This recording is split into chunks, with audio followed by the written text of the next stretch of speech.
दिल्ली में प्रदूषण का संकट लगातार बढ़ रहा है और राजधानी में वायु गुणवत्ता सूचकांक AQI आज भी गंभीर स्तर पर है। खास तौर पर जहांगीरपुरी में AQI 438 रिकॉर्ड हुआ, जो स्वास्थ्य के लिए बेहद खतरनाक माना जाता है। बवाना, आनंद विहार और अशोक विहार जैसे क्षेत्रों में भी प्रदूषण का स्तर गंभीर बना हुआ है। अधिकारियों ने लोगों को घर के अंदर रहने और अनावश्यक बाहर निकलने से बचने की सलाह दी है। दिल्ली सरकार ने वर्क फ्रॉम होम को प्रोत्साहित किया है और ग्रैप 3 नियमों को कड़ा करते हुए स्टेज 4 की सख्ती लागू कर दी गई है। प्रदूषित हवा के कारण स्कूलों और बाहर के खेल गतिविधियों पर पाबंदी लगाई गई है। प्रदूषण से फेफड़ों और हृदय रोग के मरीजों को विशेष सावधानी बरतने की चेतावनी दी गई है। इस संकट से निपटने के लिए दिल्ली प्रशासन ने कई कदम उठाए हैं, लेकिन वायु प्रदूषण के मुख्य स्रोतों जैसे ज्योति उद्योग और वाहनों से उत्सर्जन पर नियंत्रण के लिए और कड़े उपाय आवश्यक हैं। दिल्ली के पर्यावरण मंत्री मनजिंदर सिंह सिसोदिया ने कहा कि पूरी सरकार प्रदूषण को कम करने के लिए प्रतिबद्ध है, लेकिन इस स्थिति से तुरंत बाहर निकलना आसान नहीं है, इसलिए जनता का सहयोग जरूरी है। दिल्ली के आनंद विहार रेलवे स्टेशन के निकास मार्ग पर रेहड़ियों ने अवैध अतिक्रमण कर दिया है, जिससे वाहनों और यात्रियों के लिए भीषण जाम लग रहा है। सफाई कर्मियों और पुलिस की समस्या के बावजूद ये अतिक्रमण बरकरार हैं। इससे यात्रियों को स्टेशन से निकलने में परेशानी हो रही है और निकासी का रास्ता जाम हो गया है, जिससे स्टेशन पर भीड़ बढ़ी हुई है। स्टेशन प्रबंधन ने कहा है कि जल्द ही इन रेहड़ियों को हटाने के लिए कार्रवाई की जाएगी, लेकिन फिलहाल कोई स्थायी समाधान नहीं निकल पाया है। ये समस्या खासकर सुबह और शाम के समय यात्रा करने वालों के लिए अधिक कठिनाइयां पैदा कर रही हैं। दिल्ली सरकार ने आगामी 25 नवंबर को गुरु तेग बहादुर के 350वें शहीदी दिवस के अवसर पर सार्वजनिक अवकाश घोषित किया है। इस दिन राजधानी के सभी सरकारी कार्यालय और स्कूल बंद रहेंगे। मुख्यमंत्री रेखा गुप्ता ने ये घोषणा करते हुए बताया कि ये दिन साहस और बलिदान का प्रतीक है। इसके अलावा दिल्ली में इस दिन विभिन्न धार्मिक और सांस्कृतिक कार्यक्रम भी आयोजित किए जाएंगे, जिनमें सिख समुदाय के धार्मिक स्थल मुख्य आकर्षण होंगे। ये घोषणा सरकारी और निजी संस्थानों की सेवाओं से जुड़े लोगों के लिए महत्वपूर्ण सूचना है।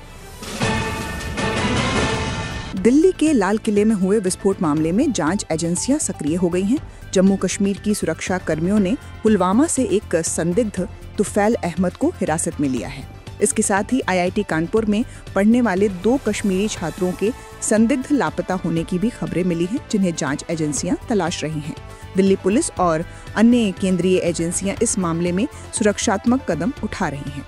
अधिकारियों का मानना है कि इस धमाके के पीछे एक बड़ी साजिश हो सकती है, इसलिए मामले की गंभीरता के साथ जांच की जा रही है। दिल्ली और NCR क्षेत्र में मौसम विभाग ने आने वाले दिनों के लिए सर्दी बढ़ने की चेतावनी दी है। आज का न्यूनतम तापमान 11 डिग्री सेल्सियस के आसपास रहने की संभावना है। साथ ही सुबह के समय हल्के से मध्यम कोहरे और धुंध के बने रहने की भी संभावना जताई गई है। विभाग ने कहा है कि 28 नवंबर तक ठंडक जारी रहेगी। मौसम साफ और शुष्क रहने की उम्मीद है, लेकिन सुबह के समय कोहरा और ठंड लोगों को परेशान कर सकता है। मौसम विशेषज्ञों ने लोगों से उचित पहनावे और सावधानी बरतने को कहा है। दिल्ली पुलिस ने साइबर क्राइम के खिलाफ बड़ा ऑपरेशन चलाकर 800 से अधिक आरोपियों को गिरफ्तार किया है। इनमें से अधिकांश लोग ऑनलाइन ठगी और धोखाधड़ी के चार्ज में पकड़े गए हैं। पुलिस ने कई ऐसे गिरोहों का पर्दाफाश किया जो कॉल सेंटर और ऑनलाइन गेम के माध्यम से लोगों को ठगते थे। इस कार्रवाई में करोड़ों रुपए की ठगी का खुलासा हुआ है। पुलिस ने प्रभावित लोगों से सावधानी बरतने और अनजान नंबरों से आने वाले फॉर्मों पर विश्वास न करने की अपील की है। यह गिरफ्तारी साइबर सुरक्षा को लेकर उठाए गए बड़े कदमों का हिस्सा है। दिल्ली के प्रगति मैदान में चल रहे भारत अंतर्राष्ट्रीय व्यापार मेले IITF में चोरी की घटनाएं बढ़ गई हैं। पुलिस ने 2 महिलाओं को सोने चांदी के आभूषण चुराते हुए रंगे हाथ गिरफ्तार किया है। चोरी की घटना हॉल 1 में हुई, जहां कई स्टॉल लगे हुए हैं।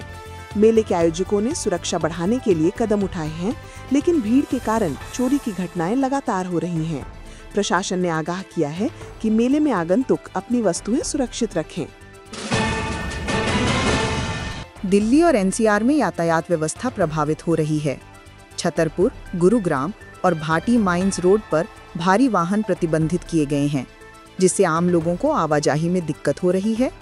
ट्रैफिक पुलिस ने कहा है कि प्रदूषण कम करने के लिए यह कदम जरूरी था। वाहन चालकों से अपेक्षा की जा रही है कि वे सार्वजनिक परिवहन का अधिक उपयोग करें। इस प्रतिबंध के चलते रोड जैम भी देखा गया है। दिल्ली हाई कोर्ट ने यमुना नदी के प्रदूषण को लेकर संबंधित अधिकारियों को कड़ी फटकार लगाई है। कोर्ट ने निर्देश दिया कि प्रदूषण नियंत्रण के लिए तत्काल और प्रभावी कदम उठाए जाएं। यमुना नदी के पानी की हालत सुधारने के लिए एक विशेष जांच समिति गठित की गई है, जो अधिकारियों के कामकाज की निगरानी करेगी। अदालत ने चेतावनी दी कि नदी के प्रदूषण के मामलों में लापरवाही बर्दाश्त नहीं की जाएगी। दिल्ली हवाई अड्डे पर भी आज बम धमकी प्राप्त हुई, जिसे पुलिस ने तुरंत सत्यापित करते हुए झूठा पाया। शुक्रवार को एक ईमेल में आगमन क्षेत्र में बम फटने की आशंका जताई गई थी।